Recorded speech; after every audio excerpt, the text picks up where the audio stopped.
As I have been ably guided, I would like to ask the regional, I think these are DPOs and CTOs who are part of these meetings, to give us some supplements to his presentation.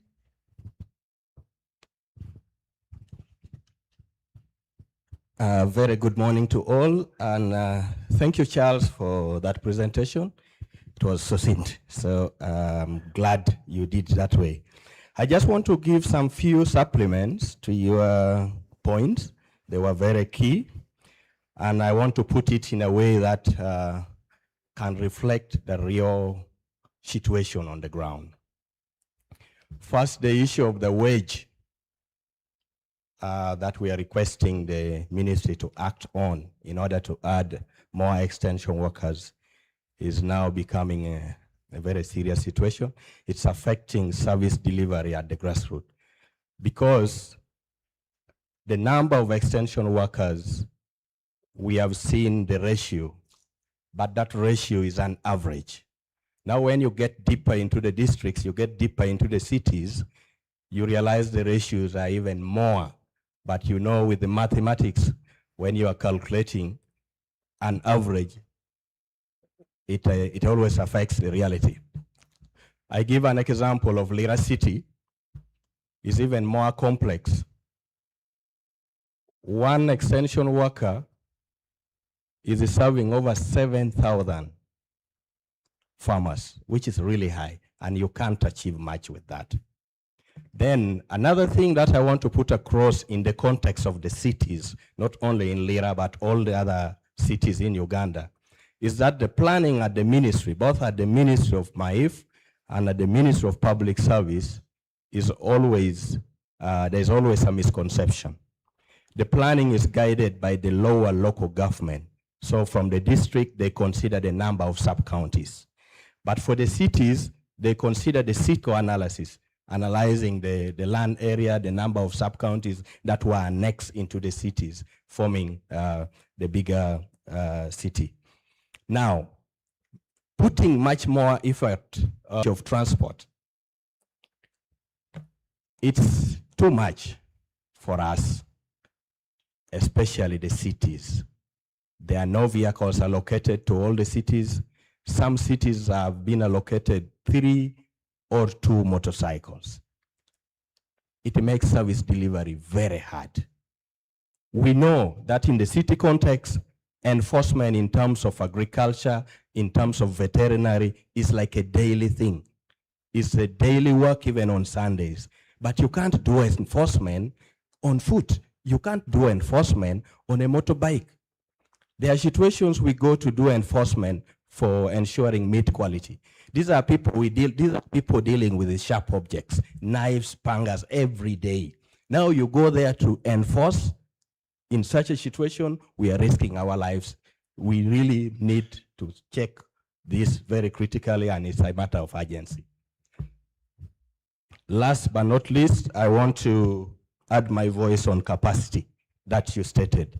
Sometimes back in NADS, I think under TAS, there used to be some capacity building funds provided by MAIF. Now, this is a situation that we don't have anything, but these extension workers needs continuous capacity building. Please, MAIF, you need to take this up seriously, and we take it as a matter of urgency. I now just want to appreciate everyone who are engaged in this planning, in this event. I appreciate UFAS and all other stakeholders. I've learned a lot, and a lot will change in my city as a result of this event. I appreciate you. Thank you. Thank you very much, Mr. Brun, the City Production Officer of Lira. Thank you. There is another hand that side.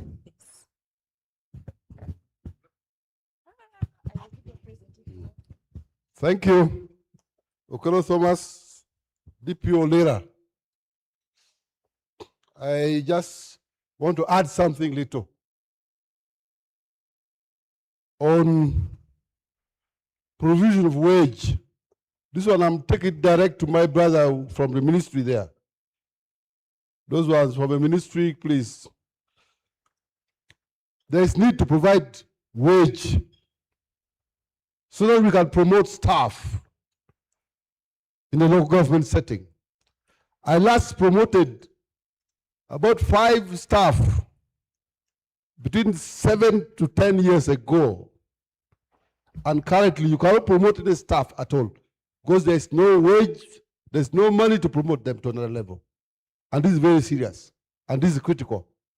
So my ministry, please, can you help us so that we promote those ones who deserve? Then 2, Ngeta Zadi is in the process of dying. It was a disease, it would be in intensive care, I think. I remember visiting the place, and most of the vehicles are dead. So I'm requesting that we try to support Ngeta Zadi with funding, with other facilities. I'm happy there are some few things done, but I think we need a lot more. There's a staff who transferred services from Ngeta Zadi, and I got him in Nakor yesterday. The man has changed greatly with a lot of smiles. So I think my mother ministry, please, let us support Ngeta Zadi as we think of promoting cocoa, coffee, and banana in northern Uganda. Without that, I think we shall be just playing around. So please, To put him on the spot? Or anyone or- from Mountain of the Moon University and Okay, before Mr. OK comes in, there's also a bit of supplement to the presentation, right? All right. Thank you, moderator. My name is Mbayo Michael, production officer, Chibuku District, Eastern Uganda. I want to supplement on one issue on the review of the structure. For many years, we have our category of staff that actually have been left behind. The animal husbandry officers. The structure does not provide for their promotion. When they graduate with their degrees, they can be employed, yes, but at a level of an officer. And indeed, up to now, these people can work up to time of retirement without being promoted either to senior level than therefore principal level. So I think MAIF and the UFAS should consider this as it has been proposed, that the structure should be reviewed. Thank you. yeah, thank you, DPO Kubuko. I think there are a few questions about promotion, structural promotions, funds for promotion, facilities that need to be supported, as well as the capacity There's a hand up development. behind there. Oh, Yeah. I just came from there. Was this a reaction after the hands, you know? You got excited and you're thinking to yourself, yeah, let me also. But you're giving me a bit of exercise, so thank you. Thank you. I'm Dr. Mamawe Godfrey, Ajumani DPO. Mine is in addition to what our colleague has presented.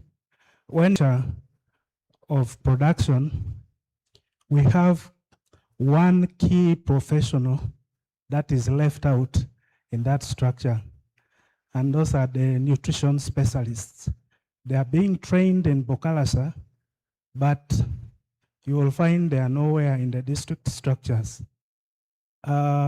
What the government is focusing on is production and marketing. And yet, preparation of this food and eating it is also key. That's why Ministry of Education has taken it up to train the nutrition experts.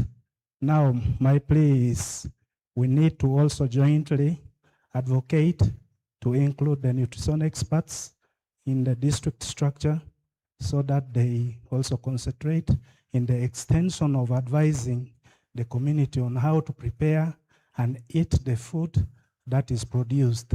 Currently, health is having that structure, but at hospital level, and there's only one nutritionist, and they only deal with the clinical issues.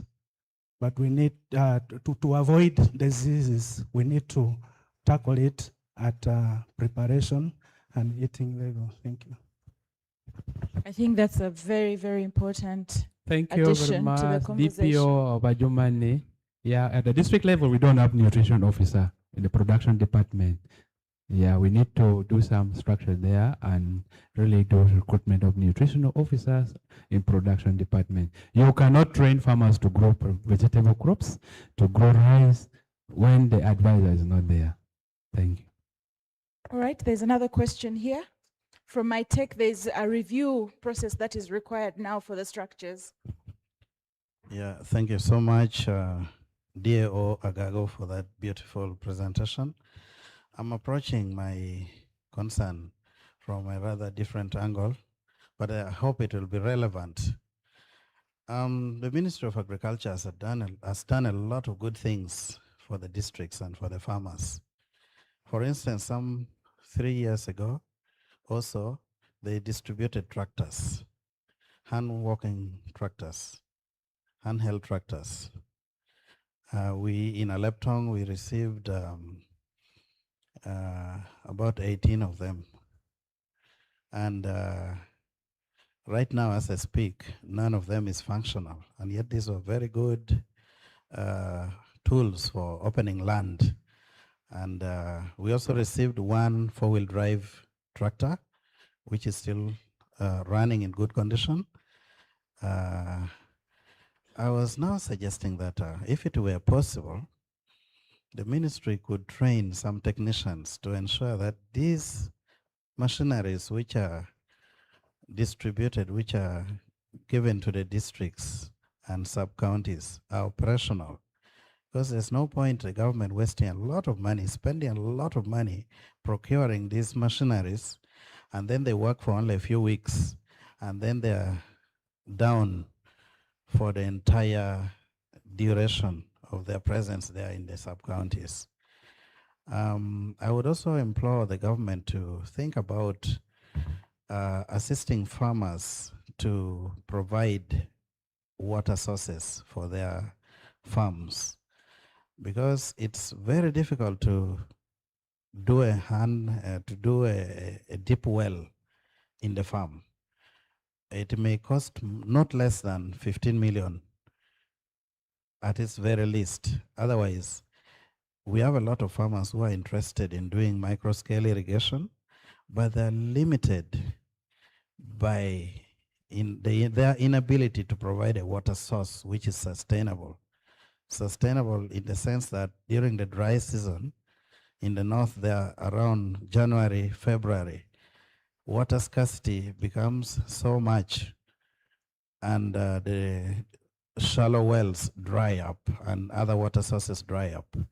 So the only sustainable way micro-scale irrigation can be enhanced is for the farmers to have deep wells in their farms. And this is something which most of them cannot afford, especially for our case, those districts which were ravaged, and which had some kind of instability. People are just beginning to reorganize themselves to begin meaningful production. Otherwise, a whole lot of our farmers are still doing subsistence agriculture. We are fighting very hard to ensure that they commercialize, but with a lot of difficulty because there are a lot of challenges. Thank you so much. These are great suggestions and recommendations. I think we're now ready to move. If there's no one else, anyone else with some additions, some recommendations, some solutions? The back comes back to you. Any responses?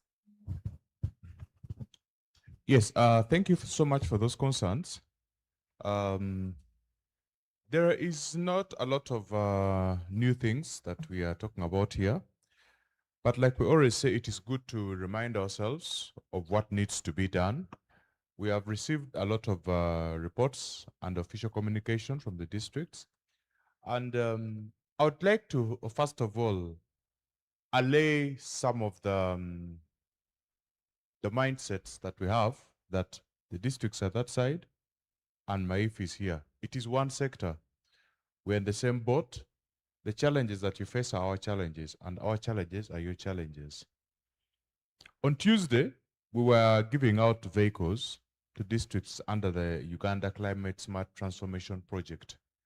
A lot of vehicles came to the 69 districts. Even if you don't want to clap, but clap. A lot of motorbikes came for extension. So the effort is ongoing. We are singing the same song and dancing the same dance. There's still a lot of gaps, and acknowledge that.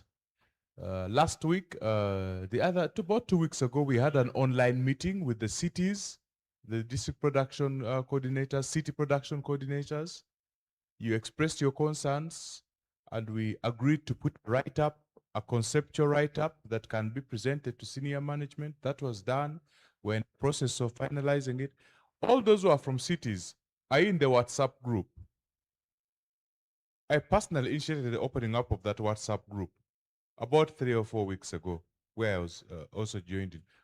And is there anybody here from a city? I know some of you have already spoken.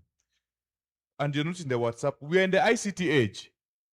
You're supposed to, let me see by show of hands, who are from cities here? And I'll ask, are you in the WhatsApp group? It's not a rhetorical question. I'm saying if you're a city production staff in the agriculture sector, are you in the WhatsApp group? By show of hands, who is in the WhatsApp group? This is not a rhetorical question. This is a real question that needs an answer. Are you in the WhatsApp group? Yes. Okay. So the rest of you, touch base with your colleagues, join the WhatsApp group. We have to take initiative for some of these things. Your concerns are being captured, and we are continuously going through the issues of wage bill.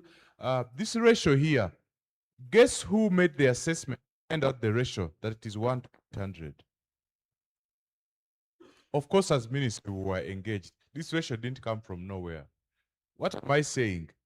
We're in the same boat. We are exactly in the same boat. So we appreciate those concerns about Ngeta Zadi. We are, of course, also concerned because when we talk about harmonization of extension, we're talking about linkages. We're talking about research, working together with extension, working together with the private sector, working together with the non-state actors and civil society, which we've all gathered here.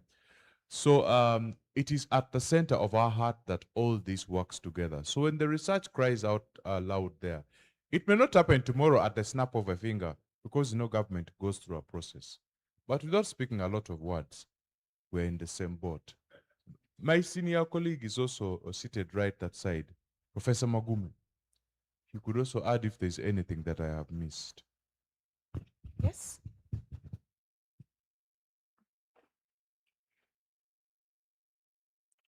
Come to you. Hello. Let me invite you to stand.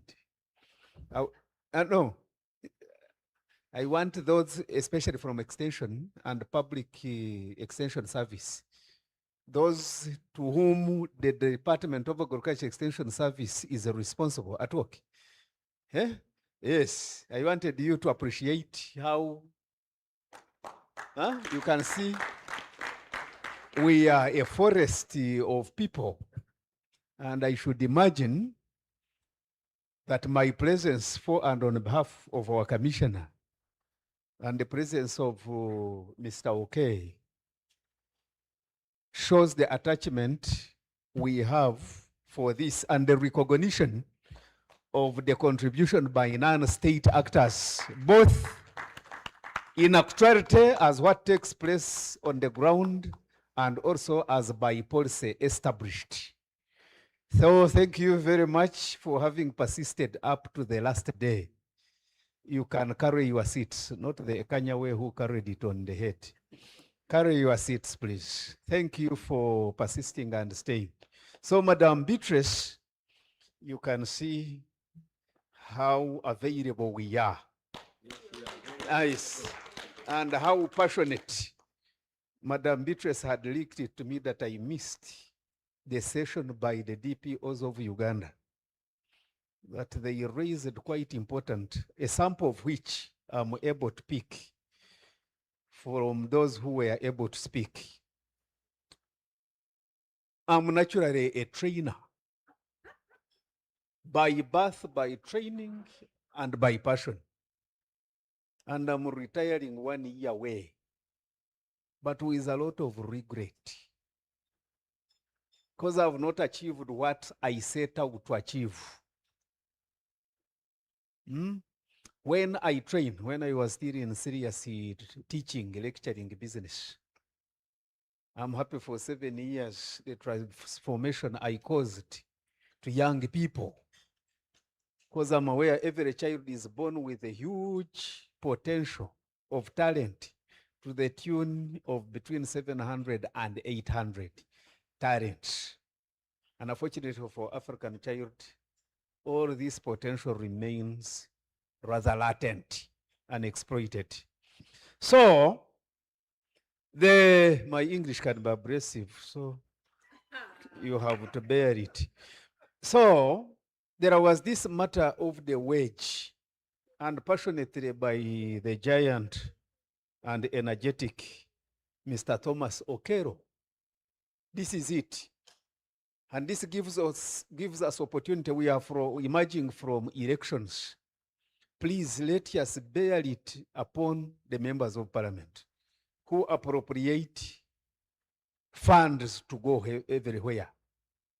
At one time, we were able to submit through the Ministry of Finance and Planning that they should approve of 10,000 extension staff, and also their remuneration and the promotion. We are aware of the staffing gaps, both at managerial level at the district and also at foot soldier level at the sub-counties.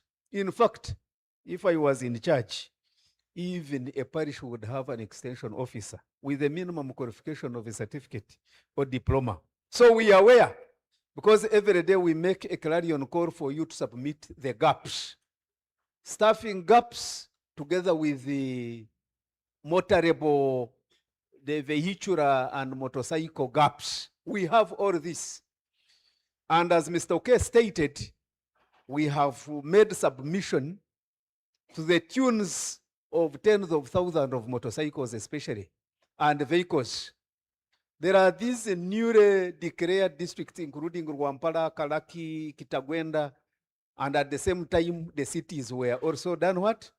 Were declared. So, of course, I'm aware as I travel in the country, most of our cities are much more rural than the cities I know, at least when I visit Europe. And unfortunately, when we go, I'm told some sections of the cities prefer they belong to the surrounding sub-counties because of the facilitations that flow over through to the sub-counties, to the districts. So to say, we are where the cities are ignored. So, and the recruitment, the other time, as Oke stated and clarified, we had a meeting. Is this gentleman Okiria? They have their city production chairperson called Okiria. That is from Teso, from Soroti. And when this one talked, he has the same passion with the Soroti city production office. So we are aware of what is taking place. And as indeed Mr. Oke has stated, we are making an affirmative action due to peculiarity of the city in the general local government structure. And on a happy note also, recently we met with the PS of the Ministry of Local Government. And he pledges to support us because he has been more preoccupied with the politicians.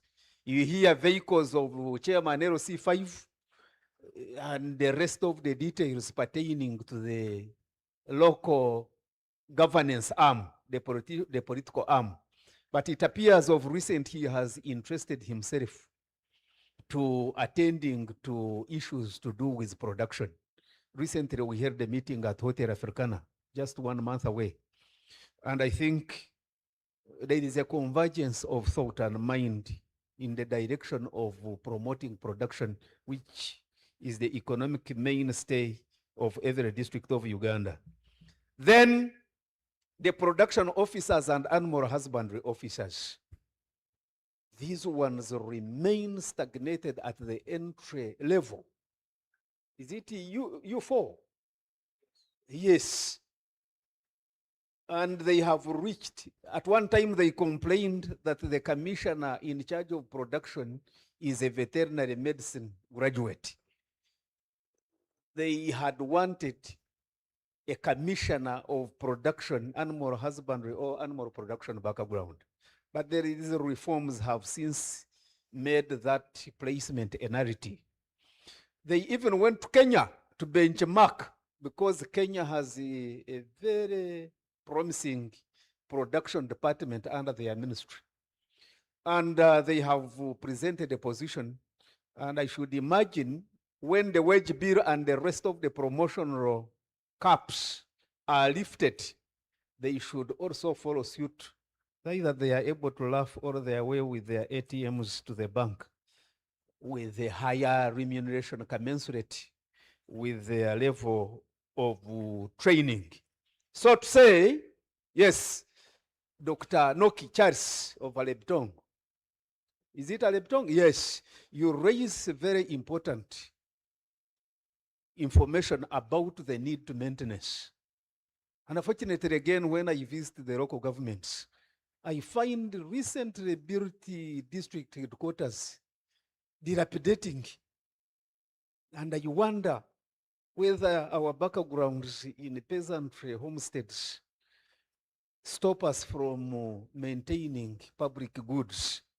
And I'm surprised this also extends to enable resources by way of tractors. On a happy note, DAIMOAP, the Department of Water for Production and Infrastructure, headed by Engineer Boniface Okanya, who was responsible for the procurement of the many vehicles you saw at Kororo.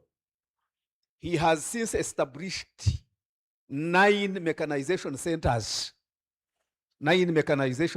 across the country.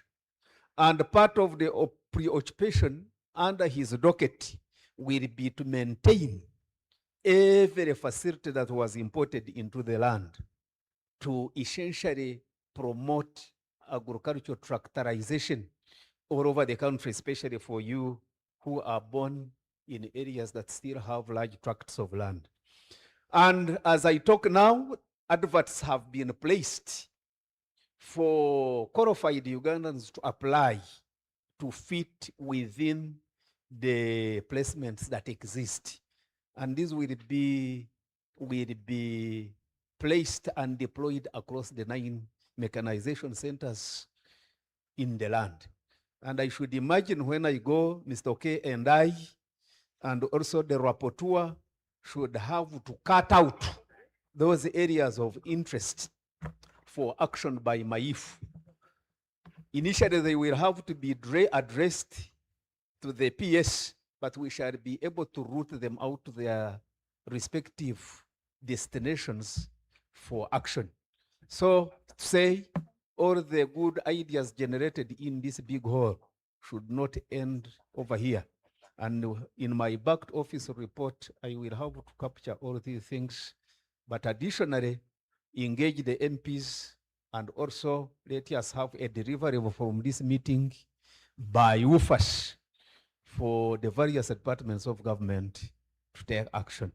I thank you for your attentive audience. As a teacher, I should imagine I have been at my best. Thank you. And the vocabulary was not too abrasive. I will